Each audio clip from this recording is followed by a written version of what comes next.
Hey, what's going on? It's your boy BT, and I came here to talk some boxing with the hundreds and hundreds of True School Sports subscribers. What's going on, guys?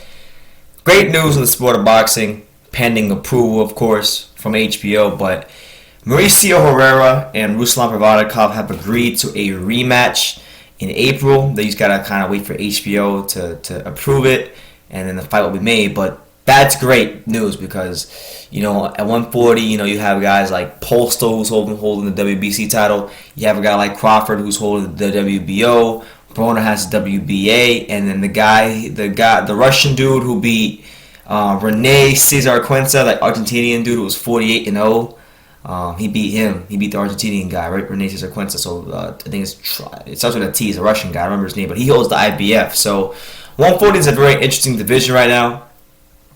And I think it's going to be very interesting. I think just like much like this year, this division will continue to be one of the more interesting divisions in boxing, just because of who we have at the top of the landscape of the division, who we have kind of in the mix. We have the Provodnikovs, the Herreras.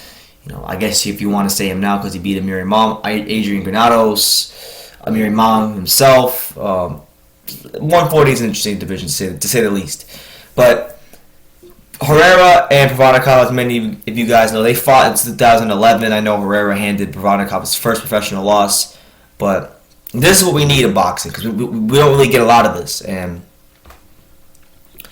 correct me if I'm wrong, but we don't.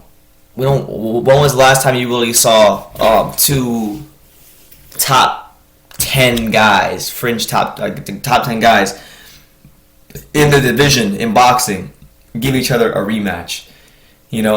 That people, a good, this year didn't have it. I don't remember of a time where guys top 10 in the division gave each other a rematch, except unless you want to say, what's his name? I forgot what division it was, but it was I know on PBC you had those two guys that fought each other twice. I think it was the Asian dude, Kamita, and McDonald. They fought each other 2 times, but those guys aren't as known, but those were some entertaining fights. But I'm talking about two known top 10 guys in their division. We haven't really got that in a while. So to see Herrera and Provodnikov stepping up to the plate and saying, "I want that fight," Herrera especially, because a lot of guys who get wins, they don't, and against good opponents, they don't want to give their guys rematches because of their ego, and they don't want to take a loss, and they don't even want to take a chance at losing. Shout out to Mauricio Herrera. This goes to show you that he's a true fighter for not just wanting to take a rematch, but taking a rematch against a guy that, is not really a fun guy to fight against. Provodnikov, if you're fighting Provodnikov, then it's going to be a war. He brings that bazooka of a left hook to every fight he's in. He's always making fights exciting. The Siberian Rocky is his nickname for a reason, and I'm looking forward to that fight because I mentioned the guys earlier who have titles in the division, and these guys are kind of top 10 fighters at 140. They're well-known names. Provodnikov has a lot of fanfare because of how he fights and how exciting his fights are.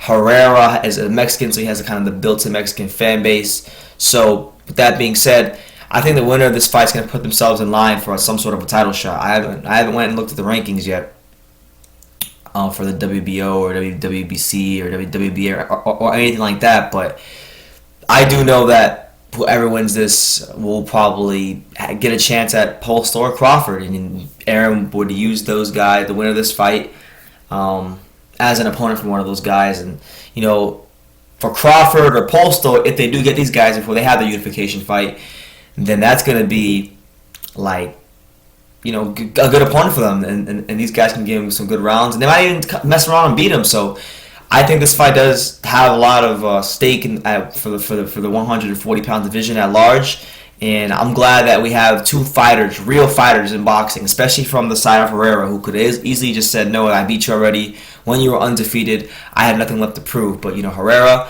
he's coming off of a performance against Hank Lundy where he didn't look so sharp, and he wants to make a statement. And fighting a guy like Ruslan Provodnikov, it'll probably be his second fight, unless he takes another stay busy fight with Joel Diaz. It'll be his second fight with Joel Diaz if his first fight of 2016 is in April. So second or third fight you're looking at when they do fight each other, if the fight gets approved. and I'm looking forward to it. I think it's always a good style matchup. Herrera is very awkward. He kind of always gets into your chest and has a way of breaking the opponent's rhythm, which is why I feel he was so effective against Danny Garcia, and he got robbed against Danny Garcia. But he was effective because he's so awkward, and that's why he beat Provodnikov and edged him out ultimately. But Provodnikov, I feel like I didn't get to see his last fight. Jesus Alvarez, the guy from Mexico, I think he fought this last guy he fought.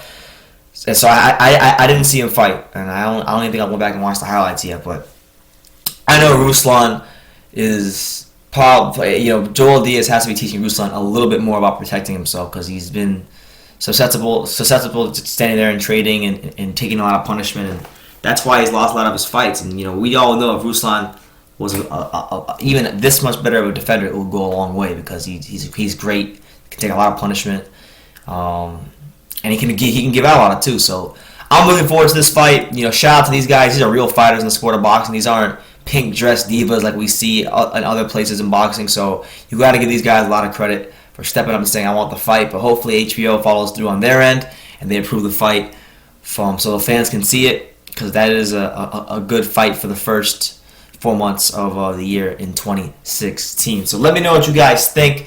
Ruslan Provodnikov versus Mauricio Herrera 2, April 2016. That's what we're hearing. Both have mutually agreed to the fight. HBO has to approve it. Let me know what you think. Would you like to see the rematch? And if so, who do you think wins and why? Leave your comments down below. Take the time to subscribe. And until next time, take care, guys.